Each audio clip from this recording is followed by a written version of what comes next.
네, 안녕하세요. 저는 부산 개성고등학교에서 근무하고 있는 교사 박연환입니다. 우리 학교는 지난 2년 동안 부산형 자율교육과정 모델학교를 운영하였는데요. 다양한 교육활동을 통해서 학생들과 의미 있는 배움을 나눌 수 있었습니다. 다양한 교육활동 중에서 내실 있는 수업량 요연화 주간이라고 하는 주제를 가지고 우리 학교에서 했었던 다양한 활동들을 한번 소개해 보려고 합니다. 수업량 유연화 주간이라는 것은요, 학교 교육과정의 운영 계획에 의거하여서 1회의 수업량을 자율적으로 운영하는 것을 의미합니다. 학생의 진로와 적성, 학습 수준에 따른 다양한 맞춤형 교육을 제공할 수 있다고 하는 장점이 있습니다. 수업량 유연화를 준비하면서 크게 세 가지를 고민했습니다. 우선 첫 번째는 학생에게 과연 유의미한 수업량 유연화 주간 운영이 가능한가였습니다. 그리고 두 번째는 교사가 충분히 이것을 준비할 시간이 확보되는가였습니다. 그리고 마지막 세 번째는 성적 처리와 같은 학사 일정에 지장이 없는가였습니다. 이 세 가지 고민을 우리 선생님들과 함께 나누었고요. 그리고 새 학기 워크숍 주간에 이와 관련된 여러 이야기를 나누었습니다. 그리고 수업량 요연화 주간 기초조사를 통해서 이에 대한 의견을 수합하였고요. 그리하여서 이와 같이 수업량 유연화 주간에 대한 계획을 세웠습니다. 우선 1학기는 기말고사를 치고 한 주의 성적 처리 기간을 두고 그 다음 주에 수업량 유연화 주간을 운영하였습니다. 이렇게 하면 성적 처리에 지장이 없다라는 장점이 있고요. 그리고 교사가 수업을 준비할 시간이 마련된다라는 장점이 있습니다. 사실은 2학기 수업량 유연화 주간 운영과 관련하여서 시기가 큰 고민이었는데요. 우리 학교는 학사 일정상 중간고사와 기말고사 사이가 다른 학교에 비해서 상대적으로 좀 짧았습니다. 그리하여 교과 수업을 확보하기 위해서는 수업량 유연화 주간을 언제 놓아야 하나라는 고민을 하였습니다. 그러던 와중에 학기 초에 운영을 하자라는 의견이 나왔고요. 그리하여서 계약을 하고 한 주를 보낸 이후에 수업량 유연화 주간을 운영하였습니다. 이렇게 하면 중간고사와 기말고사와 같은 지필고사를 치기 위한 교과 수업 시간이 충분히 확보가 되고요. 학생들에게도 유의미한 활동이 가능하다라는 큰 장점이 있었습니다. 1학기 수업량 유연화 주간은 이렇게 운영을 하였는데요. 월요일은 주제탐구 캠프를 운영하였습니다. 그리고 화요일은 배움 더하기라고 하는 교과 주제 발표를 하였습니다. 수요일과 목요일은 선택형 수업을 하였고요. 금요일은 강원국 작가를 모시고 공부라고 하는 내용을 청해 들었습니다. 2학기는 1학년과 2학년을 일부 나누어 운영하였는데요. 월요일은 1학년은 영화제, 그리고 2학년은 골든벨을 운영하였습니다. 화요일과 수요일은 1, 2학년 모두 학과 설명회와 금융특강을 운영하였고요. 목요일은 1학년이 골든벨, 2학년이 영화제를 운영하였습니다. 그리고 금요일은 내 꿈은 이루어졌어요 라고 하는 주제를 가지고 정은혜 작가를 모시고 이야기를 청해 들었습니다. 지금까지 소개드린 1학기와 2학기 수업량 유연화 주간에 관련하여서 조금 더 선생님들께 안내하고 싶은 내용이 있어 그 부분을 마저 이야기를 하도록 하겠습니다. 우선은 배움 더하기라고 하는 교과 주제 발표인데요. 총 5단계로 진행을 합니다. 이와 같은 단계로 운영을 하는데요. 단계별로 한번 설명을 드려보겠습니다. 첫 번째는 학생들에게 지난 1학기에 배운 내용 중에서 다른 학생들에게 3분 동안 발표할 내용을 선정하라고 하였습니다. 그렇게 하여 3분의 발표, 2분의 질의응답으로 이루어진 5분 발표 주제를 학생별로 모았습니다. 이 모은 발표 주제를 취합하여서요, 교과별로 다시 교실을 배치하였습니다. 그리하여 교과별로 어떤 학생들이 발표를 하게 되고 어떤 순서로 발표하게 되는지를 지정하여서 학생들에게 안내를 하였습니다. 세 번째는 발표 도우미를 선정하였는데요.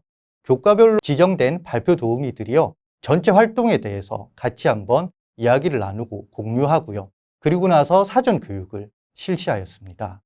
이 과정에서 발표 도우미에게 발표자들별로 발표할 내용에 관련된 PPT나 혹은 유인물도 수합하도록 안내를 하였습니다. 그리하여서 교과별로 지정된 교실에서요, 발표 도우미의 진행에 따라 교과별 주제 발표를 실시하였습니다. 학생들은 주제 발표를 들으면서 다양한 질의응답도 나누고요, 같이 이야기 나눴습니다. 발표 위에는 교실별 최우수 발표자를 선정하였고요. 최우수 발표자 8명은 전교생 대상에서 다시 한번 전체 발표 운영을 하였습니다. 배움 더하기는 배움을 하다, 실천하다의 의미도 있고요. 그리고 배움을 더하다, 서로 배움을 나누다 라는 의미도 있습니다. 학생들은 한 학기 동안 배운 내용들을 발표하고 그리고 듣는 과정을 통해서 서로의 배움을 서로 더할 수 있었다고 합니다. 다음은 선택형 수업인데요. 교사가 수업을 열고요. 학생이 선택하는 형태의 수업입니다. 총 4단계로 나누어서 설명할 수 있습니다. 첫 번째는 교사별 선택형 수업을 열도록 주제를 취합하였습니다. 그리고 수강 편람과 시간표를 작성하였고요.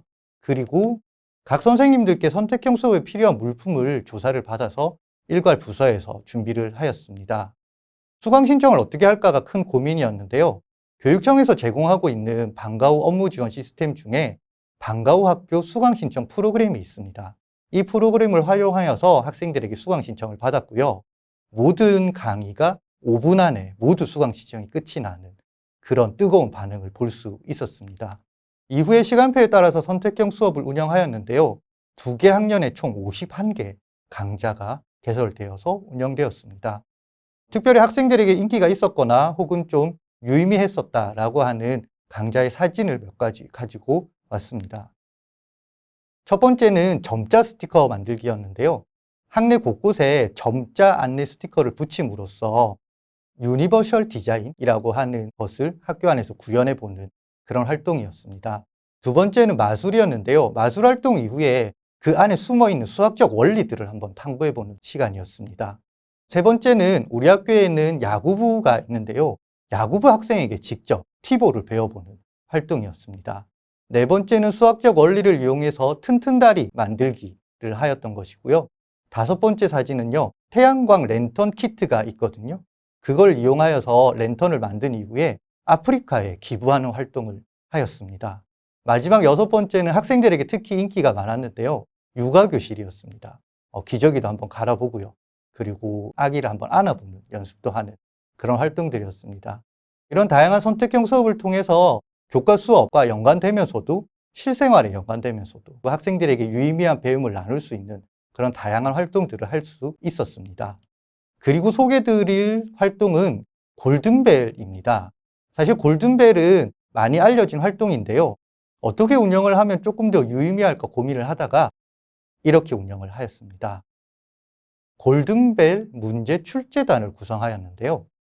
1학기 내용과 관련하여서 공통 과목에 해당하는 내용들을 두고 학생들이 꼭 알아야 되는 내용들을 다시 한번 고민해 보고 그리고 출제를 하도록 하였습니다. 이 과정에서 교과 선생님들의 검수도 함께 받았고요.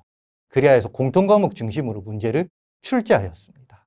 그리고 이 출제된 문제를 바탕으로 학년별 골든벨을 운영하였습니다. 학생들은 골든벨 문제를 풀면서 이런 내용들이 있었지라고 서로 이야기 나누고 상기하는 과정에서 지난 한 학기 내용을 다시 한번 복습할 수 있었다고 합니다. 지금까지 수업량 유연화 주간과 관련하여서 우리 학교는 1학기와 2학기에 어떻게 운영하였는지 안내를 하였고요. 그리고 조금 특이할 만한 혹은 유의미하다라고 할 만한 활동들 3가지를 안내하였습니다. 2년 동안 이 모델 학교를 운영하면서 늘 고민했던 지점 중에 하나는요. 수업이 사업이 되지 않게 하자였습니다. 유의미한 교육 활동들, 학생들에게 실제 배움이 일어나는 활동들이 무엇이 있나 고민하면서 이 모델 학교 운영을 해왔습니다. 지금까지 내실 있는 수업량 유연화 주간 운영이라고 하는 주제 발표였습니다. 발표를 들어줘서 감사합니다.